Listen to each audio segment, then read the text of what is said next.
എന്റെ തലയോട്ടിയിൽ താരനുണ്ടായിരുന്ന സമയത്ത് ഈ രീതിയിലാണ് കേട്ടോ ഞാൻ താരൻ മാറ്റിയെടുത്തത്. അപ്പൊ വീഡിയോ ഒന്ന് കണ്ടു നോക്കൂ. താരന്റെ പ്രശ്നങ്ങൾ നമുക്ക് കംപ്ലീറ്റ് മാറ്റിയെടുക്കാനായിട്ട് സാധിക്കും. ഒരു ബൗളിലേക്ക് 3 ടേബിൾ സ്പൂൺ തൈര് ഒഴിച്ചു കൊടുക്കുക. അതിനുശേഷം നമുക്ക് ആവശ്യമായത് നാരങ്ങയാണ്. ഒരു നാരങ്ങയുടെ പകുതിയാണ് ഞാൻ എടുത്തിരിക്കുന്നത്.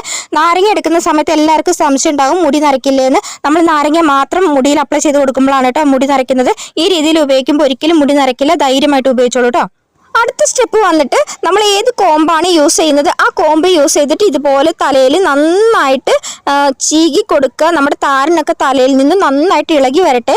അതിനുശേഷം വേണം നമ്മൾ തയ്യാറാക്കി വെച്ചിരിക്കുന്ന നാരങ്ങയും തൈരും കൂടെ മിക്സ് ചെയ്ത് വെച്ചിരിക്കുന്ന മിശ്രിതം തലയോട്ടിയിലൊക്കെ നന്നായിട്ട് തേച്ച് പിടിപ്പിക്കുക. ആഴ്ചയിൽ ഒരു പ്രാവശ്യം മാത്രം യൂസ് ചെയ്താൽ മതി. ഒരു പ്രാവശ്യം യൂസ് ചെയ്യുമ്പോൾ തന്നെ നമുക്ക് നല്ലൊരു റിസൾട്ട് ലഭിക്കുന്നതായിരിക്കും കേട്ടോ. തലയോട്ടിയിൽ തേച്ച് പിടിപ്പിച്ചിട്ട് 20 മിനിറ്റ് വെയിറ്റ് ചെയ്യുക. അതിനുശേഷം മൈൽഡ് ആയിട്ടുള്ള ഷാമ്പു യൂസ് ചെയ്തിട്ട് ഹെയർ വാഷ് ചെയ്തെടുക്കാവുന്നതാണ്.